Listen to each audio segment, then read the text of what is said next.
Caros amigos, como sempre, sejam muito bem-vindos ao Ateliê Kanroyan. No vídeo de hoje, vou fazer para vocês mais um vídeo bem completo. Hoje nós vamos falar de aproximadamente 8 coisas que você precisa saber sobre a crina, tá bom? Existiriam muito mais, mas vamos falar apenas destas. Recadinhos, iniciamos. Agradecimento por nos acompanharem e divulgarem nosso conteúdo e podem nos enviar instrumentos para ajuste, como alguns já sabem, de onde vocês estiverem. Esse violino mesmo aqui foi enviado. Para você enviar o seu instrumento é fácil, é só entrar em contato através do WhatsApp aqui na descrição, tá bom? E aí a gente vai te passar todas as opções de ajuste, tudo certinho, tá bom? Para você enviar o seu instrumento. Bom, vamos falar sobre a crina. O que ocorre é o seguinte, eu já falei muitas das vezes que é comum que os músicos deem muito valor para o instrumento. É bom, tá certo, mas não deem valor para o arco. É muito comum a gente estar nas igrejas e verificar um irmão tocando com um violino bom, né, com um violino bem arrumado, bem ajustado, e o arco um terror, né? Ou seja, acredita-se que o arco não tem importância, mas a gente não pode esquecer que o violino, viola, violoncelo, contrabaixo são instrumentos de arco. A classificação dentro da família da orquestra são cordas flexionadas por causa do arco. Acreditem ou não, 80% da técnica a 90% está no arco e não aqui. Todo mundo acha que a técnica é muito importante, a digitação, mas aqui é mais importante ainda. E ambas se complementam. Eu já contei para vocês aqui no canal, existe uma anedota, né, uma história de que o Paganini, né, que conta-se que aconteceu com ele, que tinham 2 violinistas discutindo na época numa taverna. E aí entra o Paganini, né? E aí eles estavam discutindo qual mão é mais importante, a digitação ou a do arco. Eles brigavam sobre isso. Então, mestre, vamos perguntar. Aí o que aconteceu? Perguntaram para ele, ele olhou e falou assim: para ter uma digitação impecável leva-se uma vida. Mestre, e uma técnica de arco? A eternidade, né? Então a gente verifica a importância que poucos dão. Vocês vão ver que esse vídeo vai ter menos visualização que se eu fizesse 8 coisas sobre o instrumento. Como eu estou falando sobre a crina, e o arco é sempre menos interesse, né? Então, vamos falar sobre a crina, que você precisa saber.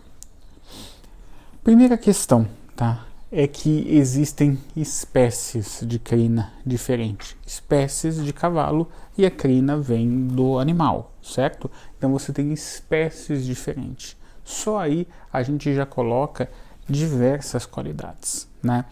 Dentro disso a gente pode entender que ela é natural e não vão existir 2 crinas iguais, né? O seu cabelo que nasce aqui é diferente do que nasce aqui, embora seja de você. A mesma coisa acontece da crina. Então, ela tem espécies diferentes. Então, a primeira coisa que você precisa saber, isso não torna a coisa muito simples. Eu acho muito interessante, né? Fazendo mais um parênteses aqui, muitas das vezes eu recebo aqui no ateliê ou enviam para inclinação e ajuste do instrumento os pais, né, dos músicos, quando são jovens, são crianças, e aí às vezes eles se assustam com o preço de algum trabalho. Assim, o pessoal não se assusta em pagar uma fortuna num tênis, num celular, num carro, né, que é um monte de plástico torcido. Aí legal. Mas quando é uma coisa muito específica, uma mão de obra de muita qualidade, um material, fala-se como se fosse muito simplório. Já perceberam isso, né? Podem comentar aqui os amigos, né? Porque desconhecem isso. Por isso eu peço a gentileza, ajudem a divulgar esse conhecimento. Então, primeira coisa, existem espécies. Segunda coisa, o armazenamento dessa crina, tá? E aqui eu vou tentar aprofundar um pouco, mas nem tanto, né? Porque senão a gente ficaria horas aqui. A crina precisa ser bem armazenada. Por quê?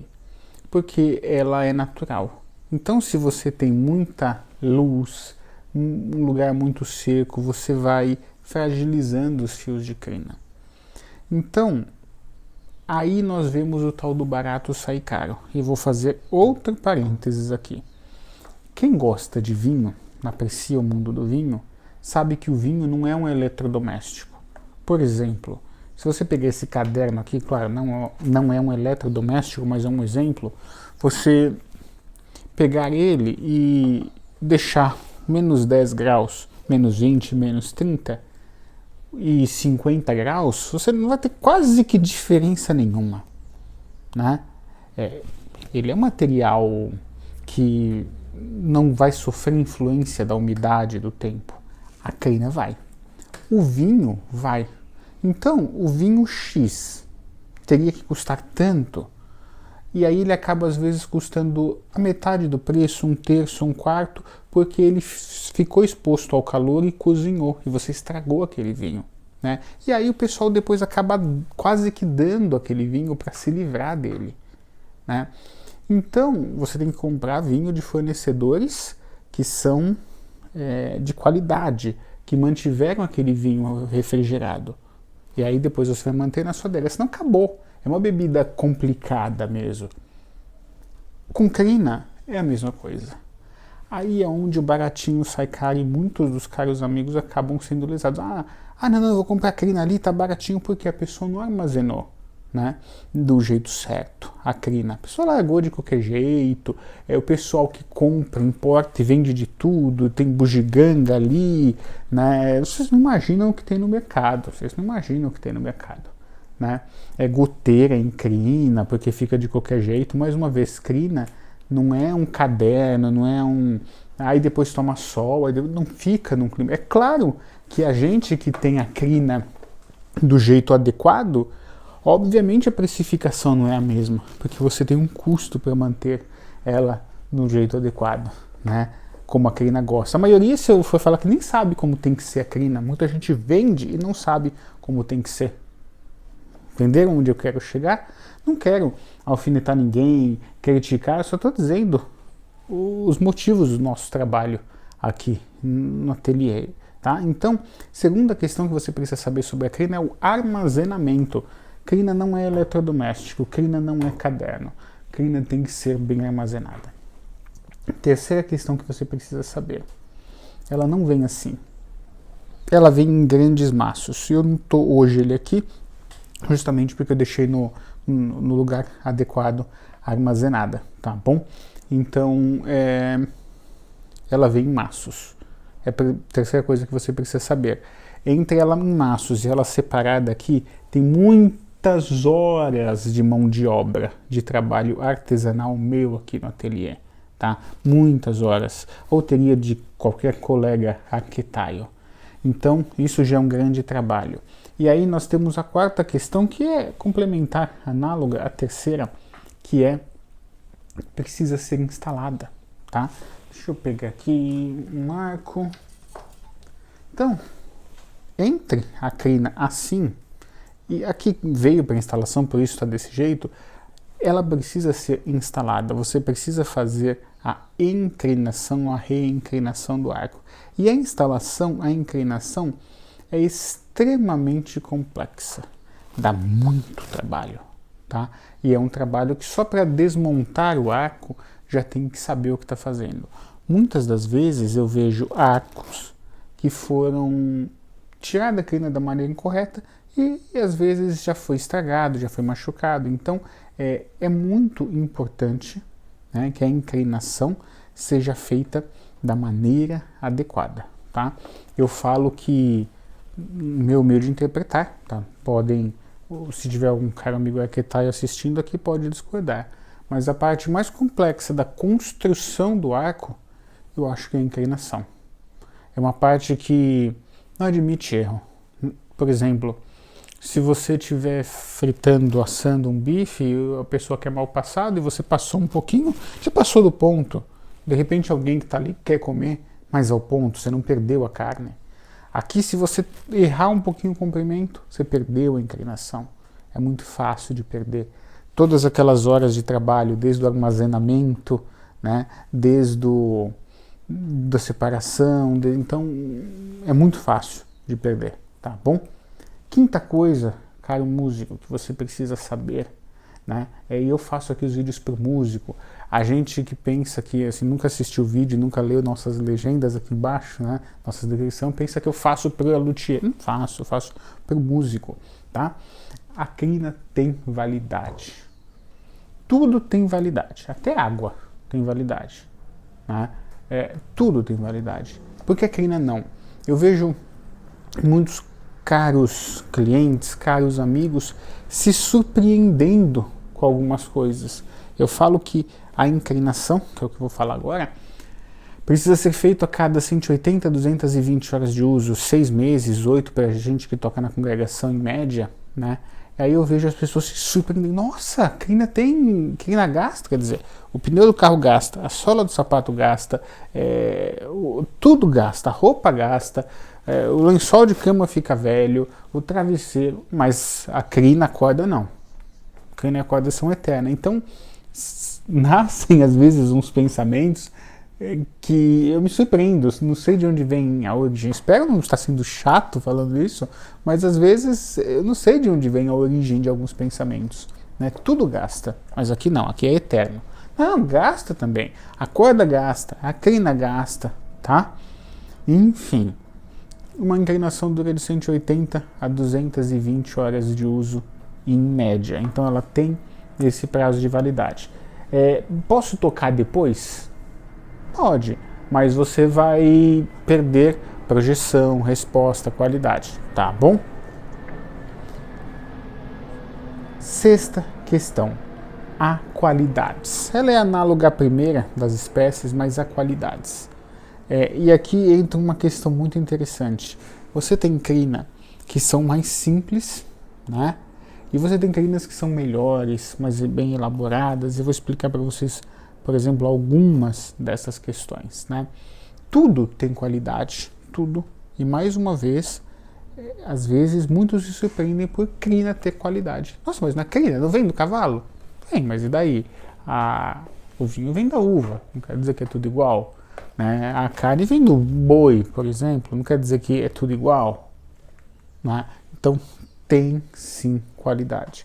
Eu lembro que há algum tempo atrás, né? Estava na igreja conversando e aí, né, um músico, isso aqui é ébano. É ébano, mas um ébano simples. Não, ébano é ébano, né? Então, quando os caros amigos que estão nos acompanhando aqui estão dando aula, né, devem observar isso. Quando a pessoa se fecha, né, porque para você aprender você tem que se abrir e abrir a mente. Senão, o conhecimento não fecunda a mente. É literalmente assim. Quando você se fecha, você fala, não, porque não dá para ensinar alguém que se fecha. A pessoa, para aprender, tem que se abrir, para ter a humildade. Então, devem observar que é difícil ensinar alguém que não quer aprender, né? Então, é claro que sim, ébano tem qualidade. Crina tem qualidade. Você vai ter crinas mais simples e crinas mais sofisticadas. Vou dar aqui um exemplo, né? A crina tem no maço o início, aqui eu vou abrir para vocês verem. Eu deixo assim porque é mais fácil para eu pesar, porque a gente tem crina, quantidade de crina para violino, viola, violoncelo e contrabaixo. Eu já aproveito para responder uma coisa. A crina que é utilizada no arco de violino é a mesma crina, a crina falando em si, do arco de violoncelo. Porém, a quantidade é diferente. Então, às vezes, a expressão essa aqui é para violoncelo, dá a impressão que é um tipo de crina diferente, mas não é. É a mesma crina, tá? Pode ocorrer no contrabaixo uma diferença do tipo da crina preta ou da crina branca, que é tema para outro vídeo. Então, você tem aqui a raiz da crina, tá? E aqui você tem a ponta, igual ao nosso cabelo, literalmente, tem a raiz e tem a ponta. O que acontece, né, que inclusive tenho que terminar a separação, é que o cavalo bate muito mais a ponta da crina, tornando ela um pouquinho mais rala e mais fina do que a raiz, né? Então, quanto maior for a crina, quanto mais comprida for a crina, mais ponta você tem para descartar. Isso é uma coisa que quem vende crina às vezes não tem essa informação. Uma vez eu tentei explicar e não entenderam, né? Então quanto maior a crina, mais qualidade você tem. Por quê?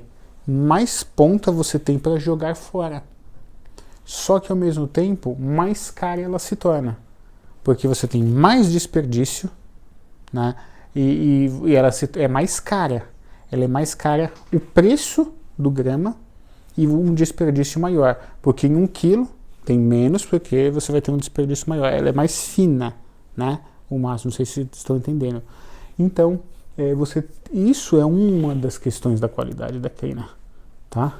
Uma das questões.